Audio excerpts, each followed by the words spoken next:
Salut à vous mes petits tintements dorés, c'est Yellow.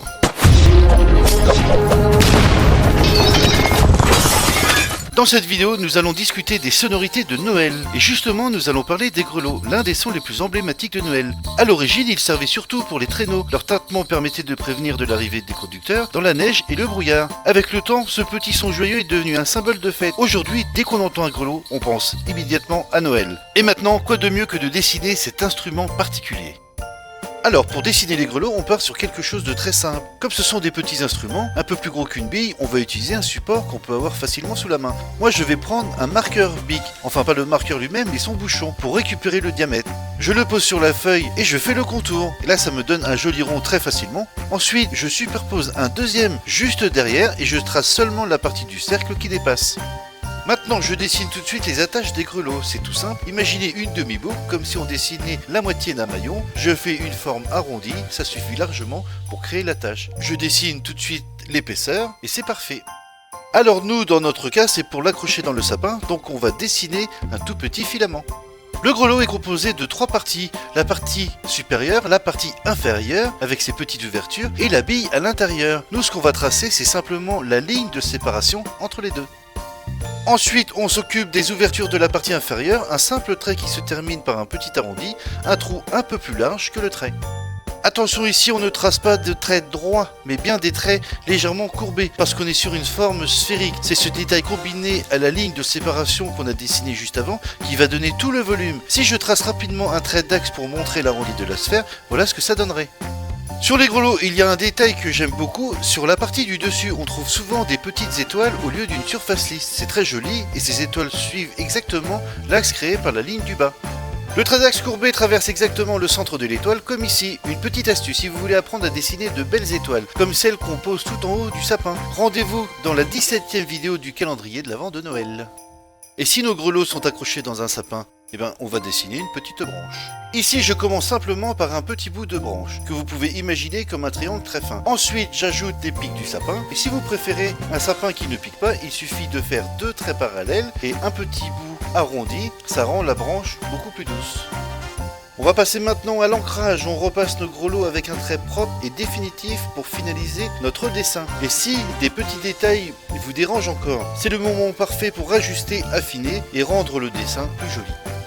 Maintenant que nos petits grelots sont dessinés et ancrés, il leur manque encore quelque chose, la couleur. Et puisque je vous ai appelé mes petits tintements dorés en début de vidéo, on va forcément les colorer en doré.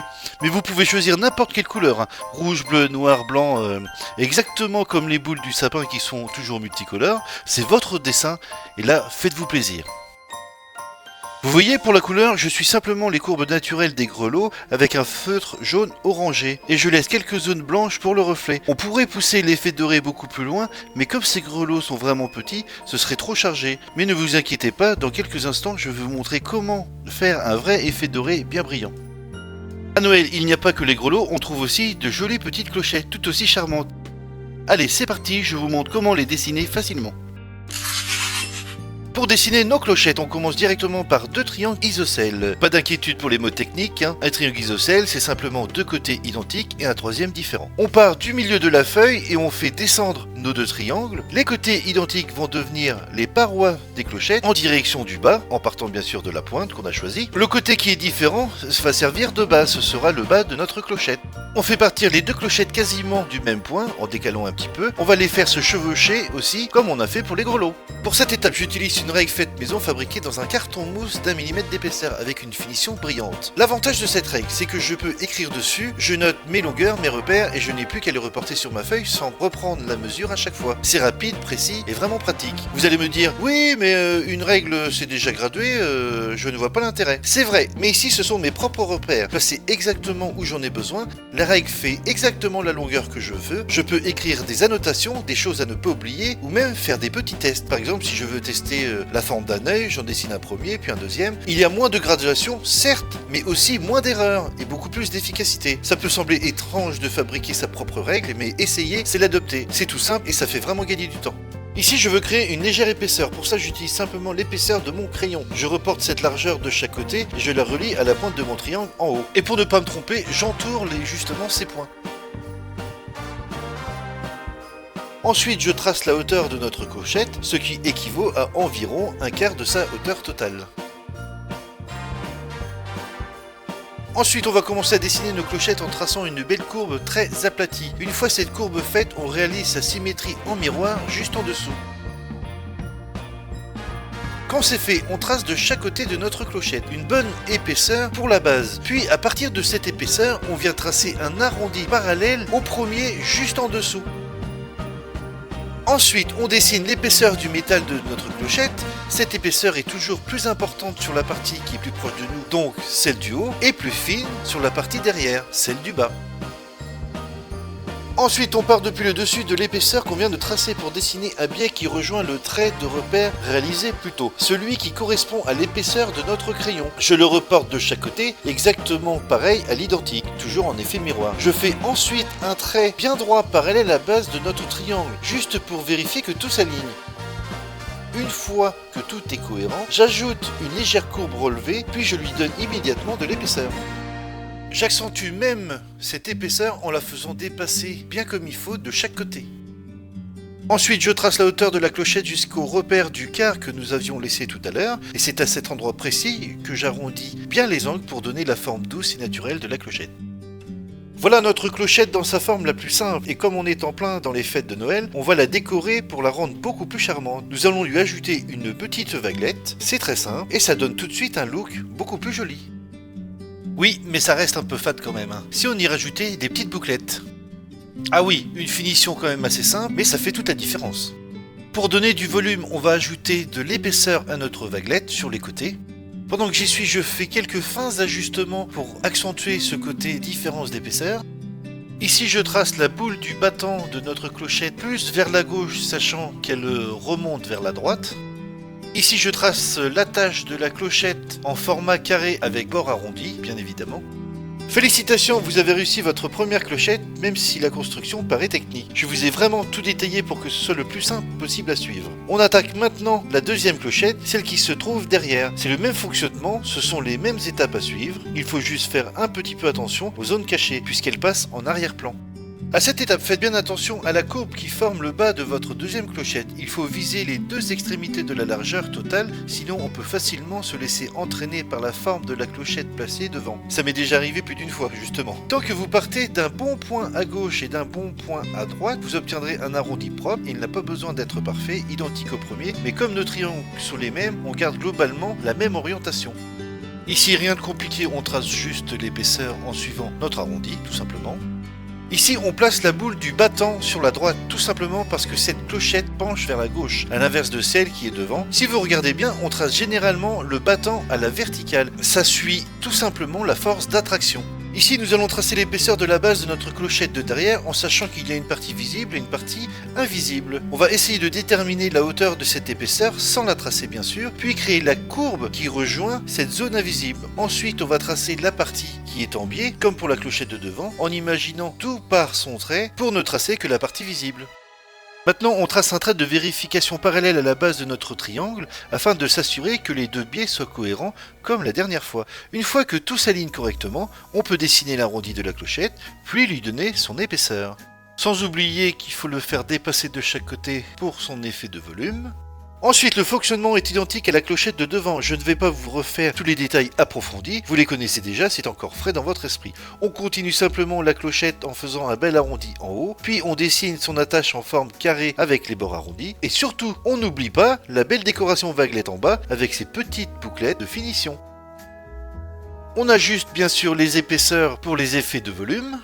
Pour relier les deux clochettes, on ajoute une petite cordelette décorative qui s'enroule autour de leurs attaches. Elle est maintenue par 3 petites perles décoratives de chaque côté, puis la cordelette remonte, se rejoint au centre et forme une petite boucle en haut. Et maintenant, place à l'ancrage!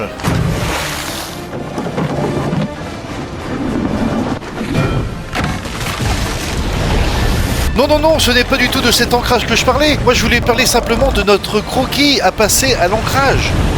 On va se mettre à l'abri, ils sont un peu fous sur ce navire. Pardon. Oh, je reprends au sérieux pour finir ces clochettes quand même. Bon allez, allons embellir nos belles clochettes. Ici, nous allons repasser entièrement nos clochettes au liner. Faites attention, c'est la dernière phase, c'est le dernier tracé définitif. S'il y a des choses à retoucher, c'est maintenant qu'il faut le faire. Prenez votre temps pour bien regarder, pour repasser sur toutes les formes, tous les arrondis et casser si besoin les angles un peu trop durs, ceux qu'on n'a pas encore arrondis. Si vous prenez vraiment votre temps pour bien faire les choses, vous éviterez des erreurs. Le tracé au liner se termine, net, propre et définitif. Le liner quitte le terrain, mais attention, entrée de la gomme s'élance, elle analyse les traits HB, et c'est parti, les mouvements circulaires parfaits, elle efface, elle nettoie, elle revient, elle maîtrise, et d'un geste éclatant, elle révèle les traits noirs, les vrais, les beaux. Quel duo avec le liner, notre dessin apparaît net, brillant, qu'est-ce que c'est magnifique. Je vais garder mon sérieux jusqu'à la fin, c'est promis. Bon, place à la colorisation. Allez, bon, pour cette partie, il va nous falloir 3 couleurs, un jaune primaire, un jaune plus clair, et pour la teinte plus foncée, un ocre ou voire un caramel, dans ces nuances-là. Voilà, tout simplement, et c'est parti. On commence avec le jaune clair, on laisse une ligne blanche au centre pour la brillance, puis on descend en ligne régulière en suivant les formes de la clochette. À chaque changement d'épaisseur, on décale légèrement nos traits pour renforcer ce relief. On répète la même chose sur les côtés en laissant un filet blanc tout autour de la clochette. C'est lui qui va créer l'effet de brillance. Pareil pour la partie basse de notre clochette, on ne remplit pas, on laisse tout autour un petit filet blanc. Ça renforce cet effet de brillance. On fait exactement le même procédé bien sûr pour la clochette numéro 2, celle qui est derrière. Sans oublier de mettre un petit coup sur le bord de la boule du battant de nos clochettes. Ensuite on passe au jaune primaire. On le pose à droite et à gauche, là où on a laissé du blanc, surtout pas sur la bande blanche du milieu. On fait exactement le même procédé que tout à l'heure, en faisant des lignes en descendant vers le bas, en décalant au niveau des épaisseurs. Sans oublier qu'ici on va faire le bord du dessous des clochettes, puis un tout petit liseré en fait à l'intérieur de la clochette. Et on fait la même chose pour la deuxième clochette bien sûr. Pour finir cet effet de brillance, on va utiliser l'ocre ou le caramel, tout dépend ce que vous avez récupéré, pour remplir les bandes laissées libres sur les côtés de droite et de gauche. On les remplit quasiment en entier. Si vous laissez des petits filets blancs, ce n'est pas grave, ça accentue l'effet de brillance. Là, il n'y a pas de problème. On n'oublie surtout pas de faire le décalage comme on a fait avec les autres. C'est très important. C'est ce qui donne vraiment le relief. On peut faire des petites touches d'ombrage en dessous. Alors moi je sais que j'en ai pas fait beaucoup, mais on peut le faire. Sur la base en bas, on laisse toujours une petit filet blanc, tout ça toujours pour l'effet de brillance. Là, on peut remplir totalement le restant à l'intérieur de la clochette, là où il y a la boule du battant. Là, on peut y aller sans problème. Voilà, quand on a fini, on passe à la deuxième clochette, on fait exactement le même procédé. Pour la cordelette, vous pouvez choisir les couleurs que vous voulez. Moi ici, dans ce cas précis, j'ai pris un pourpre pour le fil et ensuite j'ai pris un rouge primaire pour les petites perles. Je finalise mes clochettes en mettant un marron assez foncé à l'intérieur des clochettes pour vraiment donner un côté un peu plus sombre, pour faire ressortir justement le reste.